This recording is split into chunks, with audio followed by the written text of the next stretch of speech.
This episode of Unbothered by Thai Rivera is dedicated to the memory of Cindy Calderon. But don't worry, it's not going to be a sad one. Everything bothers him. He's unbothered. He calls it unbothered, but that's what's cute because everything bothers him. He's bothered. I'm a botherina. What's up, everybody, and welcome to yet another episode of Unbothered by Thai Rivera. That's right, it's Unbothered by Thai Rivera, the most inconsistent podcast in the world.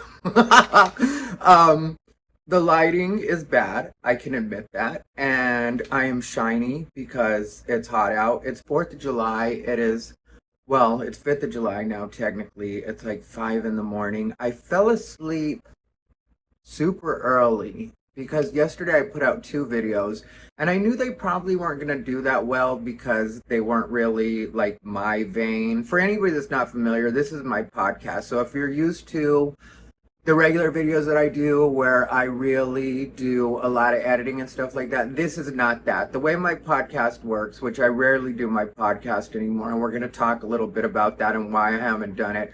But the way that it works with my podcast is that it's no edits, and I really don't think too much about what I'm going to say, and it's not like on a particular topic. I wanted to talk about the fact that Cindy Calderon has passed away, which I know some of you that may not have seen my podcast before or don't really know the history of my channel won't have any idea who Cindy Calderon is. But Cindy Calderon is a person that I started interacting with on my channel in 2019. And at that time, nobody, and I mean nobody, well, Cindy and a few others were paying attention to my podcast or my channel. And I hadn't found a direction, so it wasn't like one of those things where I really felt like I deserved any kind of audience or anybody to pay attention because I was just starting to really pay attention to my YouTube. I probably had my YouTube for about 5 years before that, but I never paid attention to YouTube. I just wasn't that kind of person. I did a couple of vlogs. Like if you scroll all the way back in my vlogs, you can see when I first started doing them. But it was an actual vlog style back then where I would just talk about my day and that kind of stuff. And then I started switching to more like current events type stuff. And I started to get some traction on that.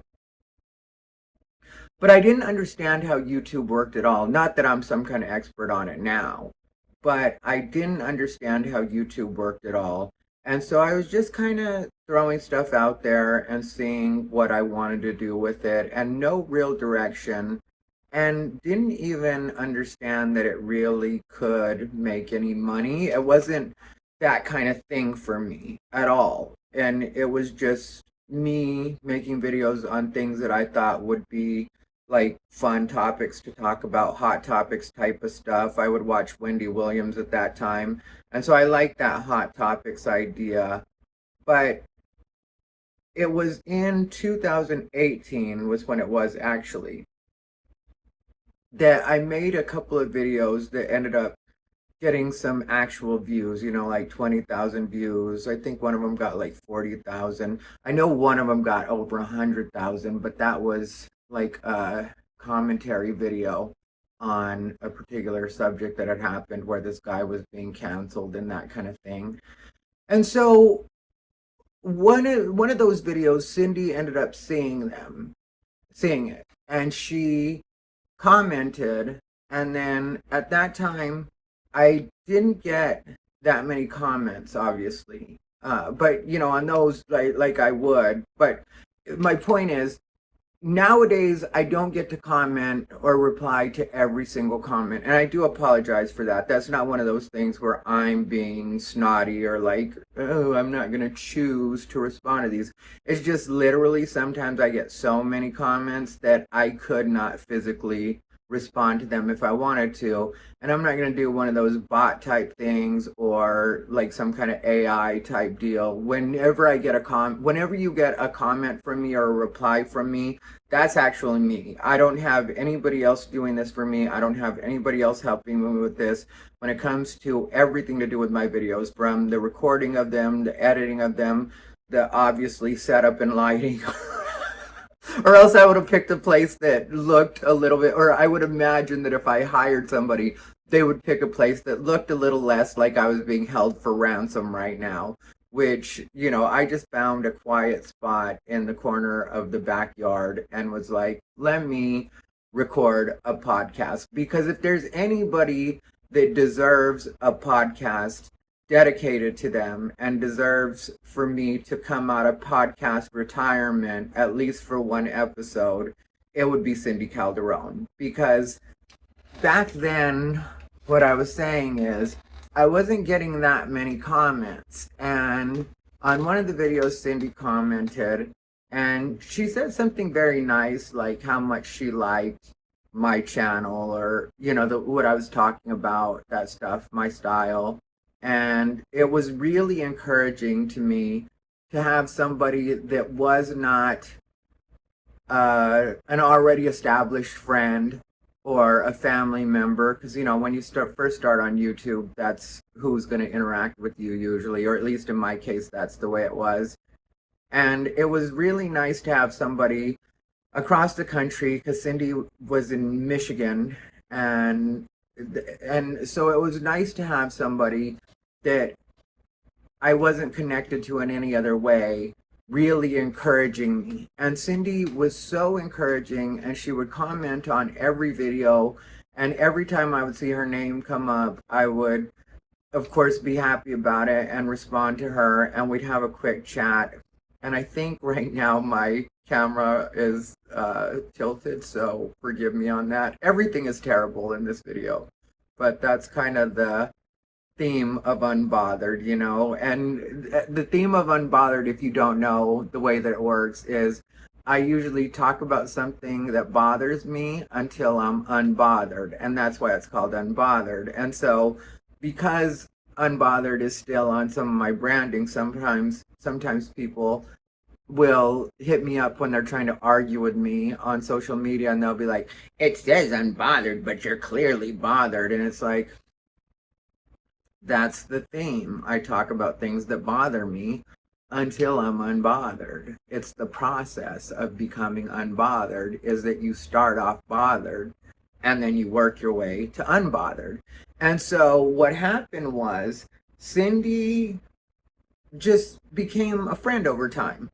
And then she started following me on Instagram. And of course I followed her back, and we would chat there. And then at a point, because I used to really push the fact that Whimsy's alligators, because at the time I had my little doggy Bijou. And Bijou, if you don't know, if you haven't seen the other episode, she died going on a year ago now. And that was my best friend in the world. And I'll always, always miss my Bijou. But we're not going to talk about Bijou too much, because then I will cry and this will turn into a sad video. But so Cindy, I used to really push Whimsy's alligators on my Amazon, and it's still it'll be in the description for this video. It's in the description of every video, in the video description on YouTube.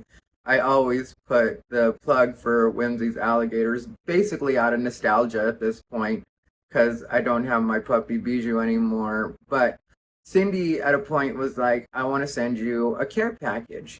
And this was, I think, around COVID, when because, she sent me a few things like birthday, stuff like that. But then during COVID, I obviously couldn't work. And, I've never been the type to be like, I'm going to do a GoFundMe, or this is going to be some sort of like there were times when I sold things like, at a point I sold CDs that nobody needed, like after CDs weren't even really a thing anymore, but that's kind of all I had to sell was me, like my stand-up. And so I have my album, which you can still find on iTunes. There should be a link below for it. Plugging stuff, but we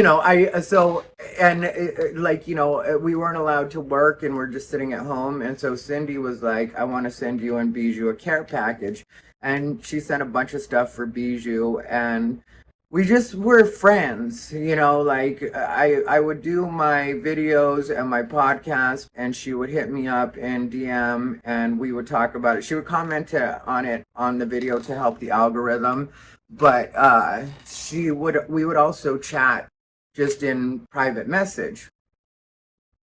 And we just became actual friends. I was planning on making my way to Michigan at some point this year, because I really wanted Cindy to be able to see me live and for us to go out and have a drink, which neither of us really drink anymore, but we had said that we would both make an exception and have at least a drink together just to be grown-ups and fun and, that kind of thing. And then a couple months ago, I have a terrible memory, so I'm not going to pretend like I remember exactly which month it was. But it was probably right around the same time that Bijou was really going through it, so July, August, that time of year. And Cindy hit me up and she was like, hey, I'm sorry I haven't hit you up in a while, which of course I had noticed, but I don't bug people because I know how busy life can get. So even if you're somebody that I know personally in real life, because me and Cindy had always just been friends through social media, but even if you're somebody that I really know in real life, and now it's just hitting me, I swear I'm the dumbest person in the world. And that's one thing that I joke about, but at the same time, I do kind of, I don't know if lament would be the right word, but I am regretful about the fact that I'm not more thoughtful. And I don't mean towards other people, because I will give a lot of thought, like Cindy going through her thing, which what was happening with Cindy when she hit me up, she said that she was sorry that she hadn't hit me up for a while. And like I said, I don't usually bug people because I just figure people get busy with life. And so I will check on them if I haven't heard from them for a long time. But usually I'll let it go for a bit because I'm just like, yeah, they probably just have a lot of stuff to take care of. So, hitting up me to see what I'm doing or say hi isn't at the top of their priority list right now. And that's not at all passive aggressive, because I don't think about things in those terms either. My point is, I'll notice a person's absence, but I usually won't bug them because I just assume that life got in the way and now they're having to take care of that kind of stuff. And so she hit me up and she was like, hey, I'm sorry I haven't hit you up for a while. And she let me know that she had been diagnosed with cancer, and basically that it had really progressed really fast and it wasn't the kind of thing that they had seen coming.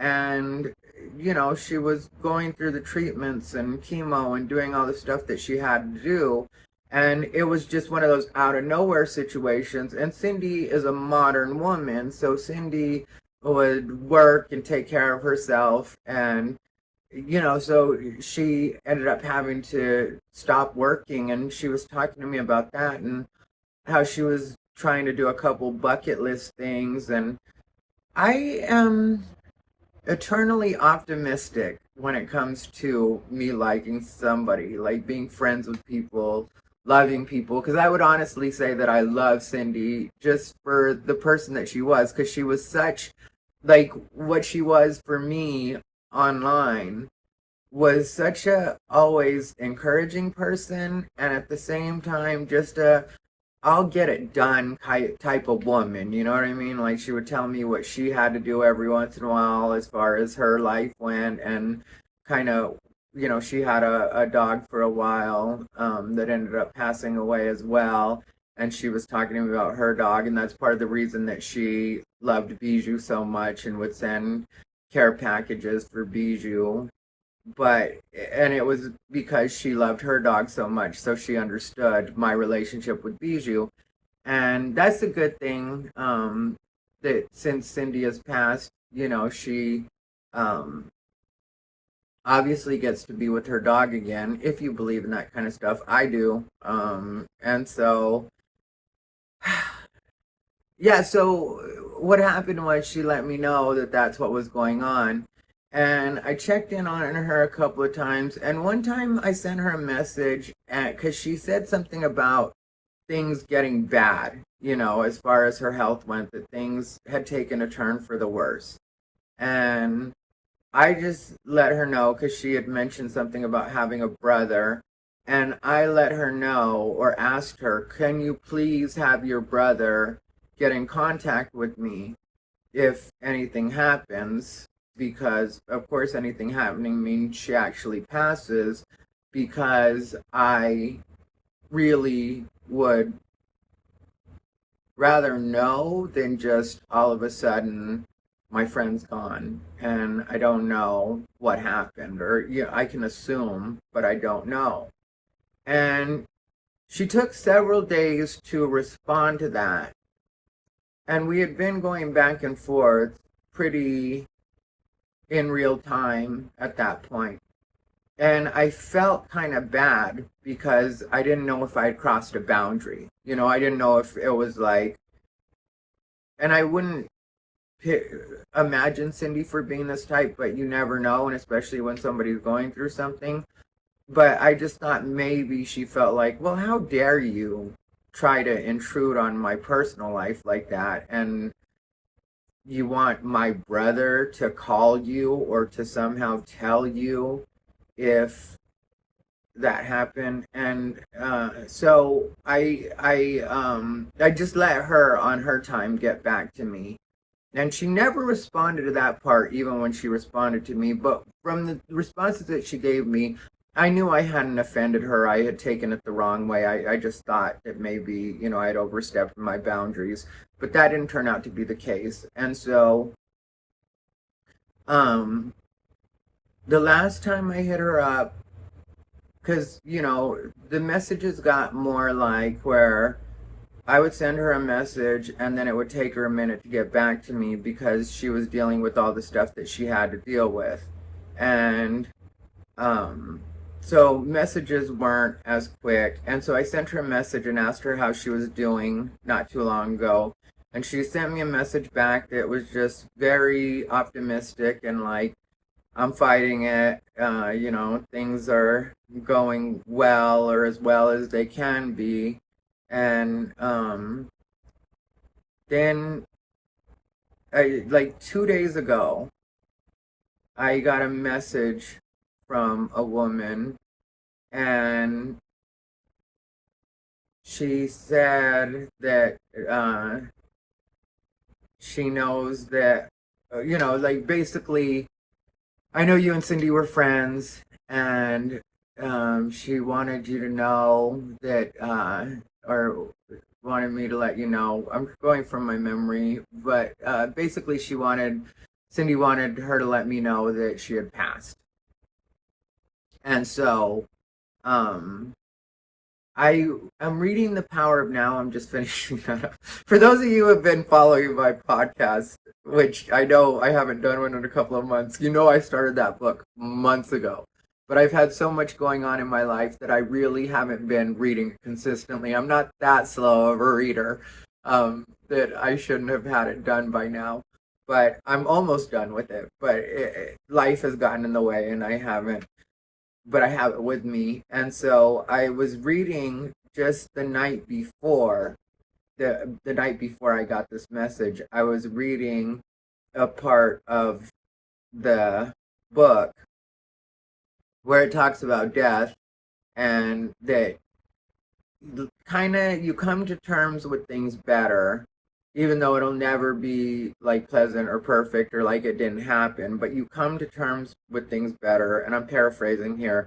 When you learn to accept the mortal and the immortal, basically. So like the part of you or the part of a person that will always live on, as well as the part of them that will eventually expire. And I thought it was really helpful that that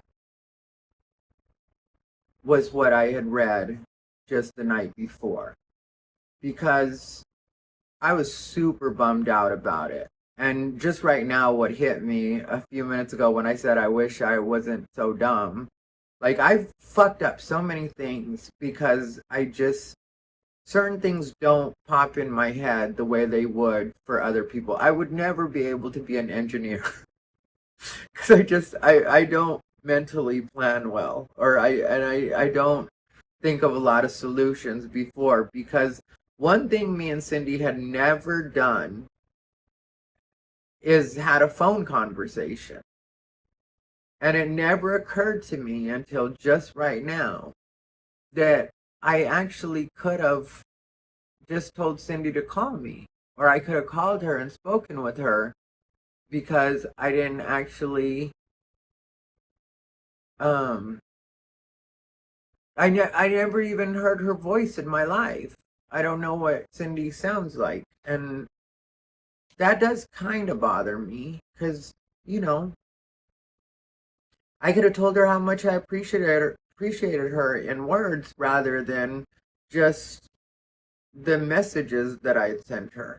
And I don't know why that didn't occur to me. I could have done a Zoom call with her, or and that never occurred to me till just right now.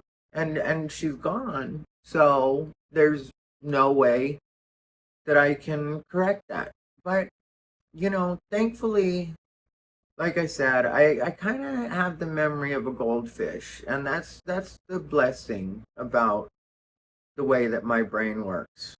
Because, like, I'll think about it now, and it'll be heavy on my mind now. And Cindy will definitely pop into my head in the future from time to time for sure. But thankfully, my memory doesn't allow me to obsess on too many things. And I'm very happy for that, because I've dropped the ball a lot in my life, where it's usually concerning other people or things, or maybe something that I could have done differently. And so that's something that I wish I had done, was had a person-to-person conversation with Cindy at least once before she passed. But I also know that Cindy understood my personality, because we had chatted enough and she had seen enough of my content, because it's really not hard to figure me out. Like, that's one thing that I've always had a problem with when I've dated people. And sometimes the people that I've dated in the past have acted like I was hard to figure out, and it's like I'm pretty easy to figure out, because whatever I'm thinking or whatever I'm saying, or whatever I'm feeling, I just say in that moment. So I don't really know how you're treating me like I'm some sort of mystery, when I don't know how much more transparent I can be in my person-to-person relationships. But apparently I'm not as easy to figure out as I thought, because every person I've ever dated has said that same type of thing, where they're like, yeah, I'm trying to figure you out, but it's not really working. But so it's just something I'm gonna have to live with, and something I'm gonna have to accept. But I've had to accept a lot of things in my life that are just realities of the way that I am, and realities of the way that life works in conjunction with the way that I am and who I am. And so a lot of people have asked me why I haven't been doing the podcast lately. And the podcast, it's kind of a weird thing for me, because it's a really great place for me to vent, and sometimes I will talk about current events type stuff, but a lot of times I'll talk about me and what's personal for me. And what happened with my puppy when she died, which she wasn't a puppy, she was 11, but if you know how long Chihuahuas usually live, it was really, really hard for me. And I'm thankful to the people that watched my podcast at that time for helping me out. And I know I've expressed that before, but a lot of you really did help me out as far as being encouraging and offering suggestions and hopefully, things that you thought could hopefully help maybe extend Bijou's life or save her life or whatever. But there were a lot of people with a lot of good intentions that were really supporting me at that time as far as watching my podcast and commenting. And at the time, I would do the chat during my podcast. I do premiere chat. And you guys really did help me a lot. But I guess, even though it sounds cheesy, I kind of hurt myself in that process because I was being so open with emotion. Because if you watch those, like I cry a lot, and I cry in every one of them. Probably for the last 4 or 5 episodes, I would cry, because I didn't know how to take that, because I never, I've been in love, obviously.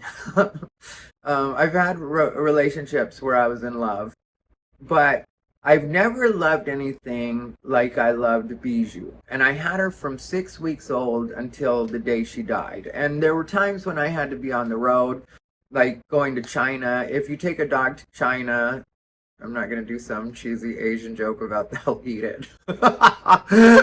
But if you take a dog to China, they make you quarantine your dog for, I believe it's 2 weeks. And that's the longest I ever worked in China or was in China, was 2 weeks. So what am I going to do? Take my dog, put her in quarantine, and then scoop her up and go back to the airport? Like, that's literally the way it would work out. Also, the dogs that have gone to quarantine in China, when people decide to move there, people have talked about their dogs dying in quarantine. People have talked about their dogs being malnourished when they got them from quarantine.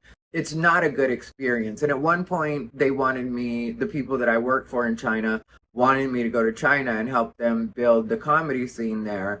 And they wanted me to be there for like 9 months minimum. And I turned it down because I wouldn't be able to take Bijou, and I wasn't going to trust quarantine, because I would be able to take her, but I wasn't going to trust quarantine in China to take care of my dog for me.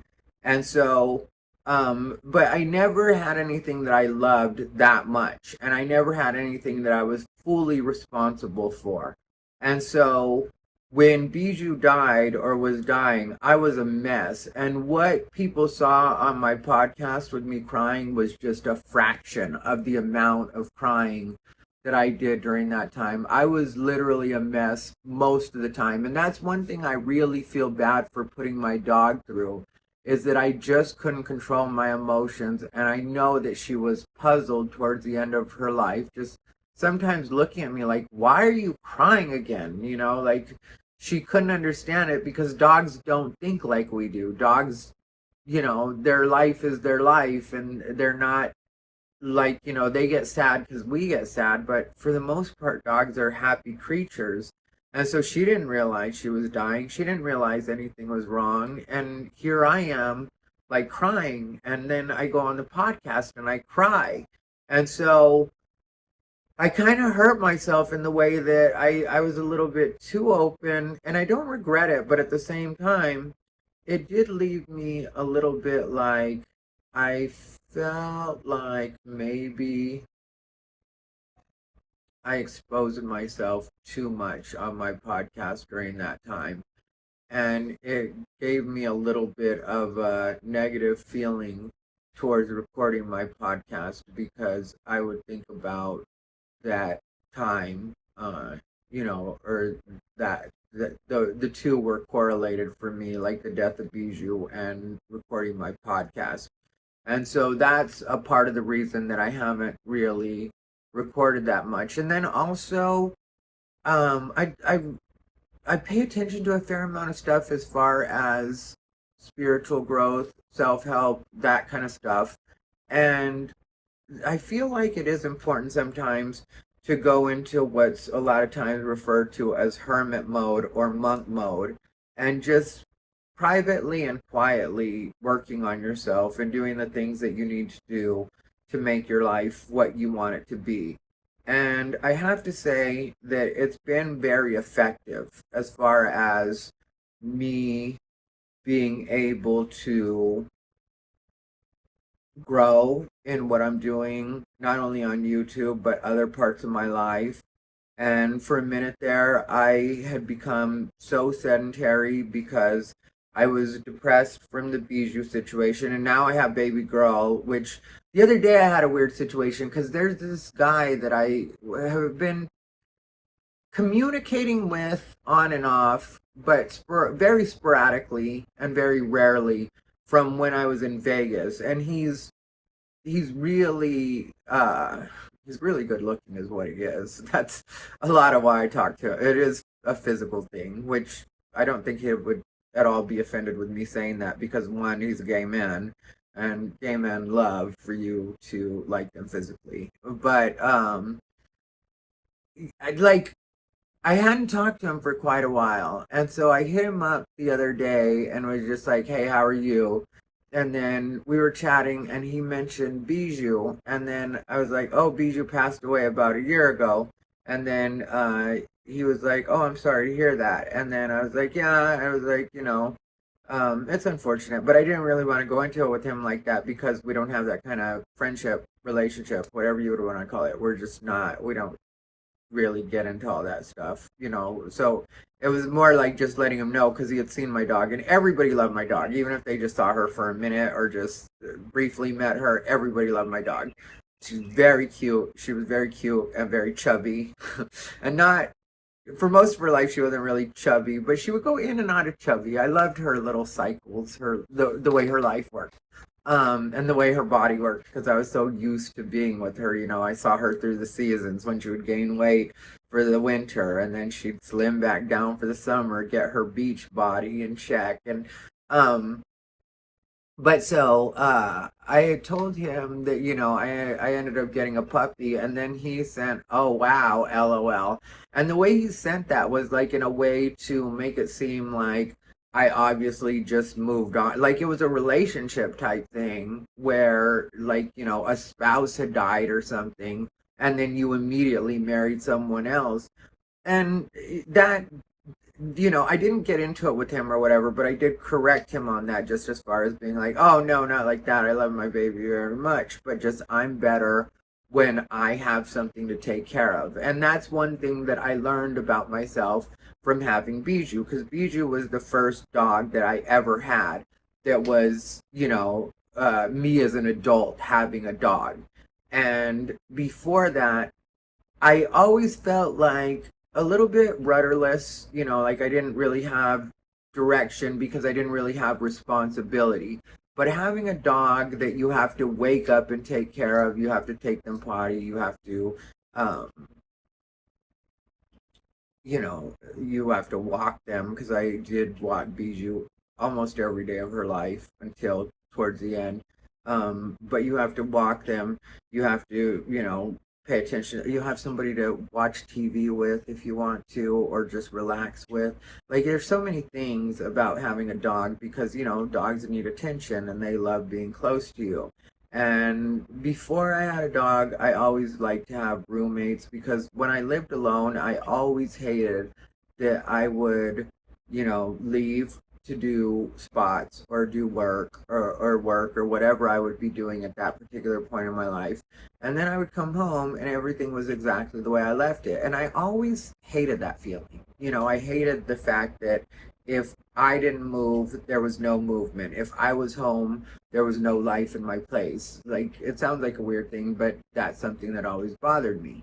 And then when I had Bijou, it was easy for me to live alone because I wasn't living alone. I was living with Bijou. So when I would come home, she would have moved her toy, or she would have played with something, or she'd be sitting in a different spot, obviously, or, And so I got used to that, and so when Bijou died, I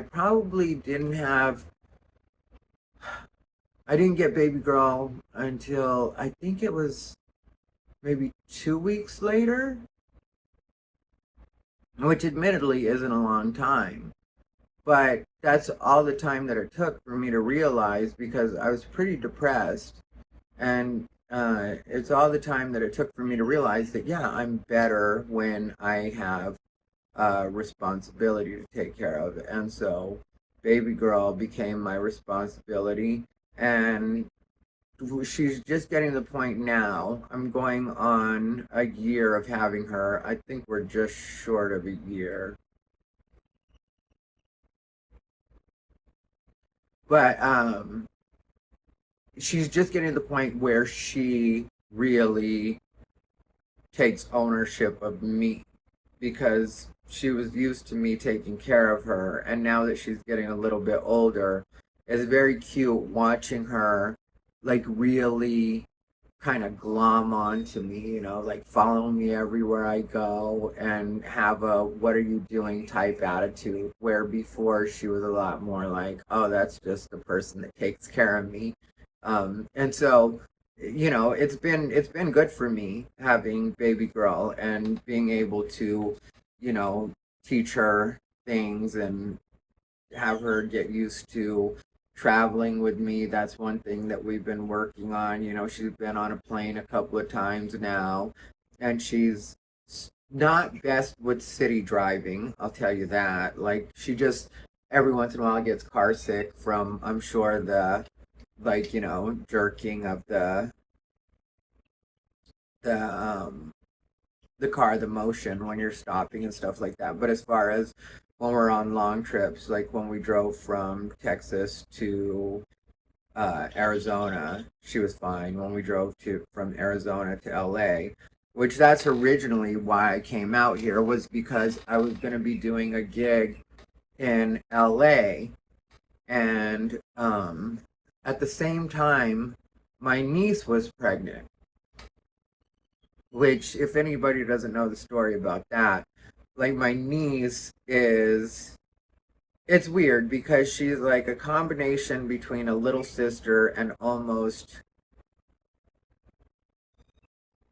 like she's my goddaughter, is technically what she is. And so that would be a perfect way of describing it. It's like, she is definitely my goddaughter. And so she was pregnant during that time when I got here, and then since then she had the baby. And but my point is, originally I was just coming out here to do that gig with Leonardo, which Leonardo is absolutely killing it right now, and I'm proud of her, and I think everything she does is great. And I watch her YouTube, and we talk on the phone every once in a while, but I'm not good with that with anybody, so it makes sense that I didn't think to call Cindy or to talk to her on the phone or give her my number, because I just, like, it's not something that would occur to me, because I'm not really a person that talks on the phone. Like Leonardo, I consider her to be one of my best friends. I don't know what she considers of me, but I consider her to be one of my best friends, and I probably talk to her maybe once every 2 to 3 weeks. Sometimes we'll even go a month without talking. I have another friend, Cody, and Cody I talk to maybe once a month if we're lucky. Sometimes it'll be 2 months that we don't talk on the phone. We'll just chat through, because I'll text with people sometimes, or I'll message them on social media or comment on their stuff.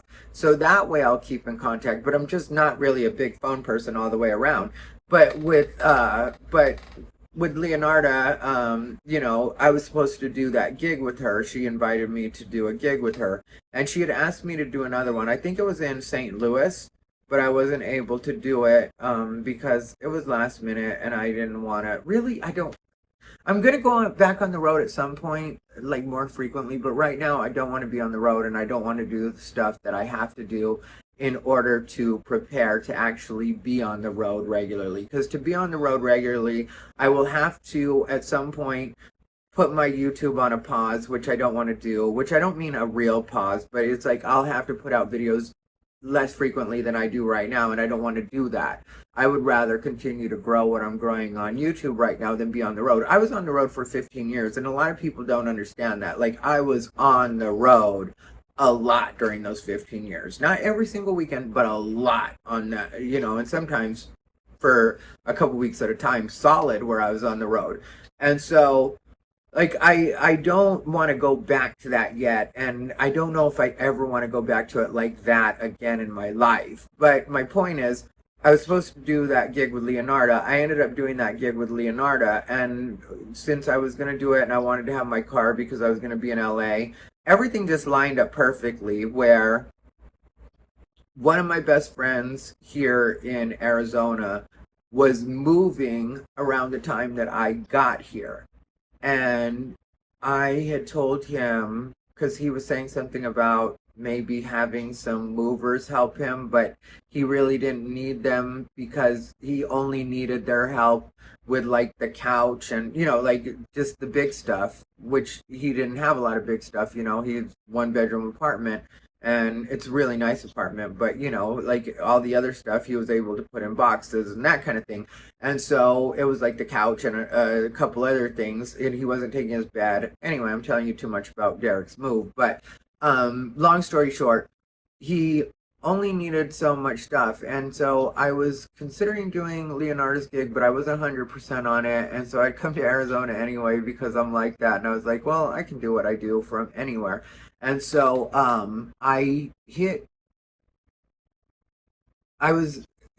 went over to Derek's just so we could have dinner or whatever, because he had told me that he was going to be moving.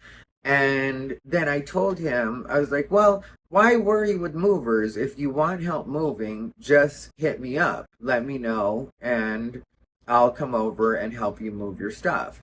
So when I went over to his place and we were moving his stuff, he was like, let me know if you're going to be performing in LA anytime soon, and I'll make sure to be at your show.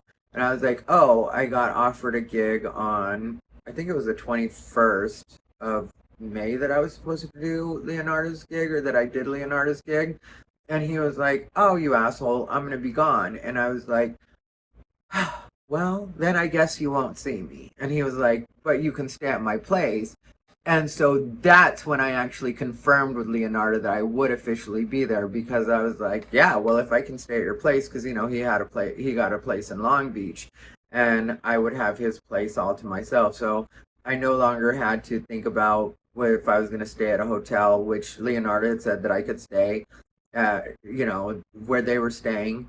And which is nice of her, but I'm also like a full-grown man, and I know that I like my space, and I could stay with somebody if I needed to, but I'm not really that type at this point in my life, you know.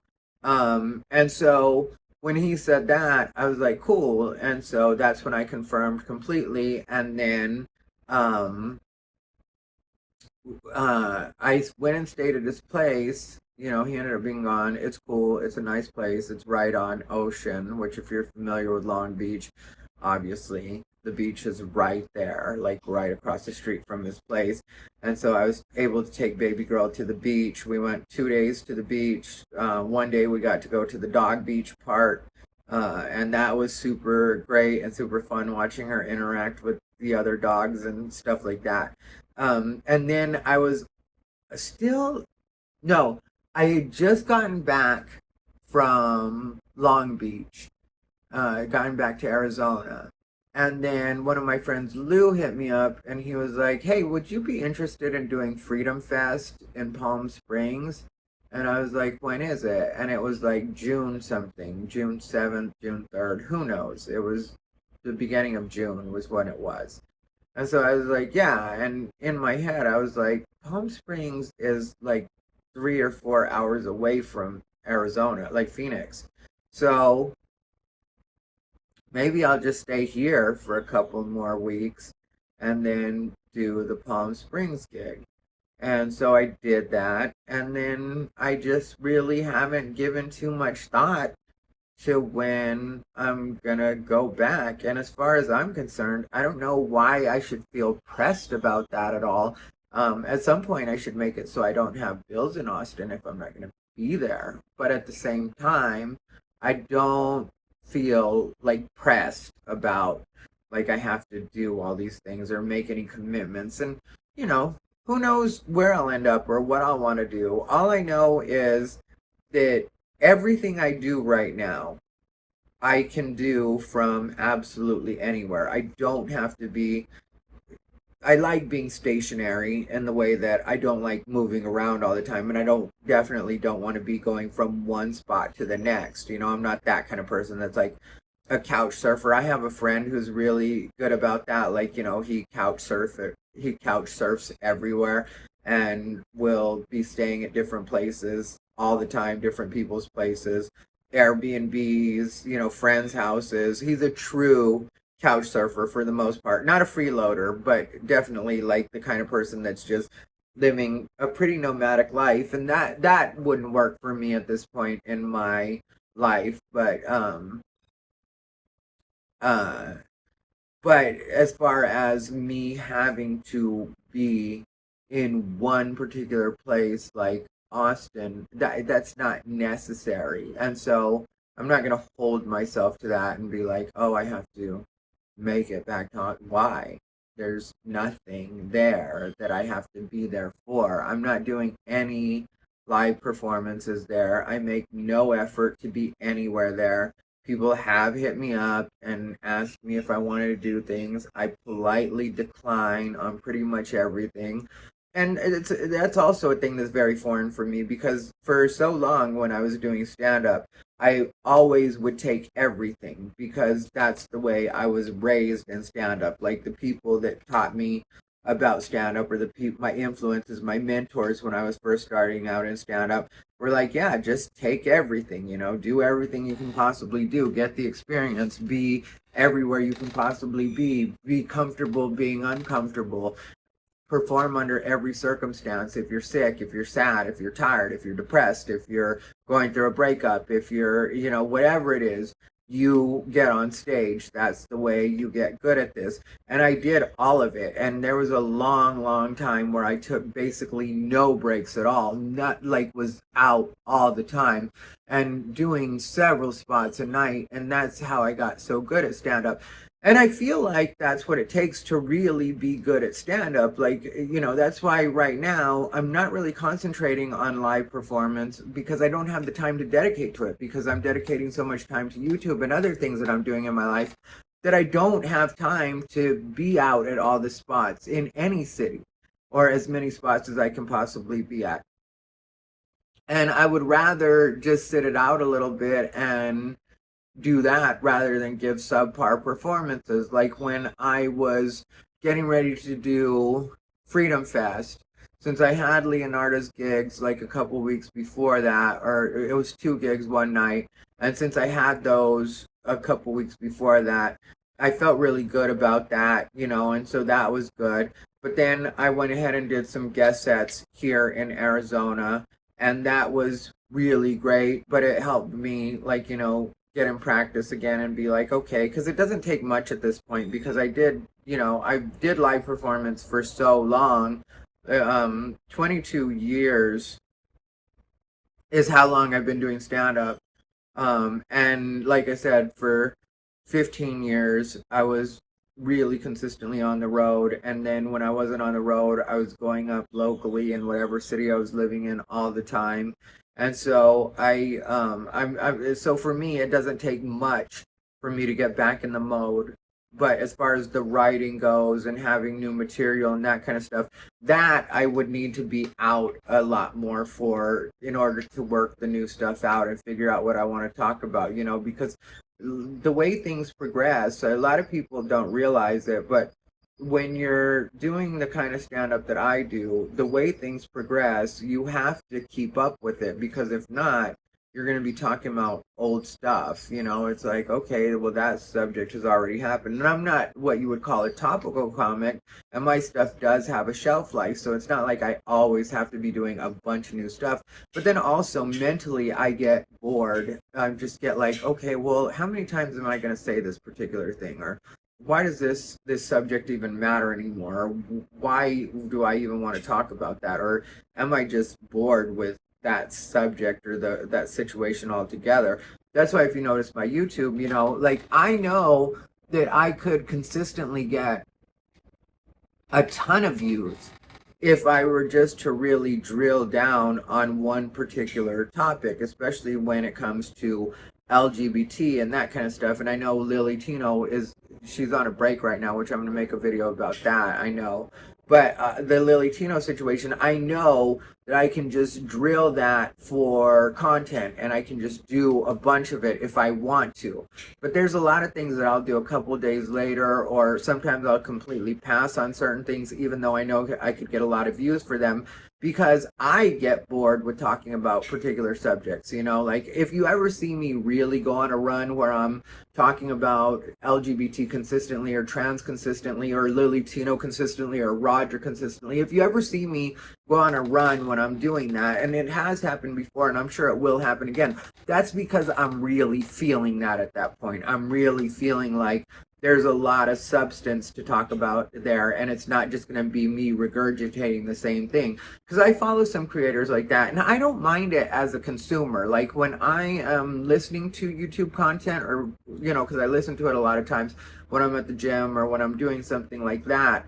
That's when so I'm more of a YouTube listener than I am a watcher, even though obviously it's a platform that you watch. It's a video platform, so you know the video will be playing, but a lot of times it's background for me, and that's why I think audio is more important than video. Like for me, that's a lot of times what I'm concerned with, is I want my audio to be good. So if you guys ever are watching a video and you notice that the audio is off, let me know, because to me audio is more important than video. Because when it comes, speaking of audio, there's birds, and the sun's obviously coming up. Like I told you guys, it was 4 in the morning when I started this, so now the sun's starting to come up. But audio is more important than video, and I'll listen to things, and when I am listening to things, there are certain content creators that I listen to that just always talk about the same things, the same people, the same subjects. And with me, I'll listen to a lot of YouTube centric stuff where it's like this particular person from this particular genre, as far as YouTube content creation goes, is in this particular drama, and I'll listen to those regularly, you know, all the time. But I don't get tired as a listener. But as far as me being a content creator, I do get tired of talking about the same things. I feel like, oh, I just talked about that yesterday. I don't want to talk about that again today. I know I could get more views, because that's obviously the way an algorithm works, is, you know, if you're pumping out the same stuff, it keeps going to the same people, and then it goes to more of those people, and that will obviously build in that way. But then you also find yourself in a situation where if you're not careful, you'll get pigeonholed too, which is something that I saw happen with a content creator that I used to pay attention to a lot. And it was when, I'm not going to say their name because you know, they might come across one of my videos one day, or something might get clipped or whatever, that kind of stuff. And I really like them, so it's not like I would ever want them to get anything negative off what I'm saying or what I'm doing. It's not that kind of situation, and that's why I won't mention them. But I used to really like their stuff, and that's when, and it was their personality that I liked.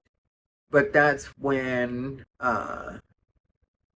the makeup community drama, which I've never been big into makeup, so I don't even know how that got on my algorithm. But once it got there, I was like, if you guys are familiar with James Charles and Jeffree Star and Patrick Star, I guess a little, but he didn't really make the drama channels too much. But Tati Westbrook and Manny MUA and Laura. I shouldn't even know these names. Like, I'm not a part of the makeup community and never have been. But if anybody's familiar with those people, when they were having their drama, let me see if this is better without a light now, because no, we still need a little light. Whoa, that's too much. Okay, whatever. We're almost done anyway. But yeah, this particular creator would talk about those people all the time, and I found it so entertaining. But then at a point, that subject became kind of dry. Like, they weren't really doing a lot because everybody had basically been canceled. And so everybody's reeling and going to their respective corners, like a boxing match in a way, like Manny MUA and all the people that I just mentioned were basically just chilling out because there had been Dramageddon. You shouldn't know this stuff. Dramageddon was what it was called, though. I think it was Dramageddon 2 that I really was tuned in for. There was Dramageddon 1 and 2, but Dramageddon, it was big in the YouTube world.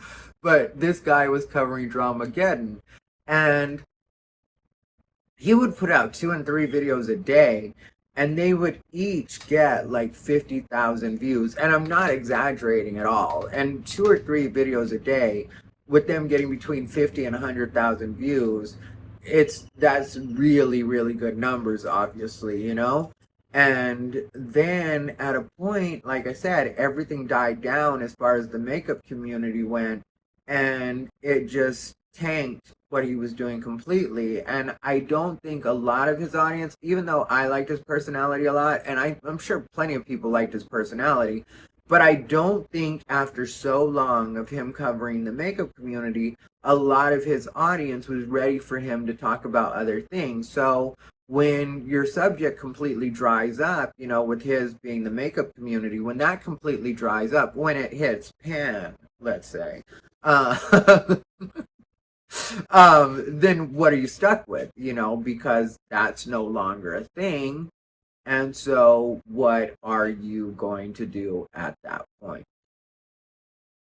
And they weren't like, so when he started switching different subjects, like at a point he started talking about like more celebrity gossip type things, and maybe he's starting to get some numbers again, but his numbers really, really tanked. Like nobody was watching his stuff for a minute there. And I guess he was making money off of the old stuff, or, and then probably has investments. And, when he was really going like that, he was making great money. And I'm sure he's smart enough that he saved some of it. And so I wouldn't imagine he was in financial dire straits at any point. But at the same time, when everything completely dries up that way, and it's because you just stayed on this one particular subject, and who knows, maybe he was feeling it for all those months that he was doing it, because it lasted a good while, and maybe he was feeling it for that entire time.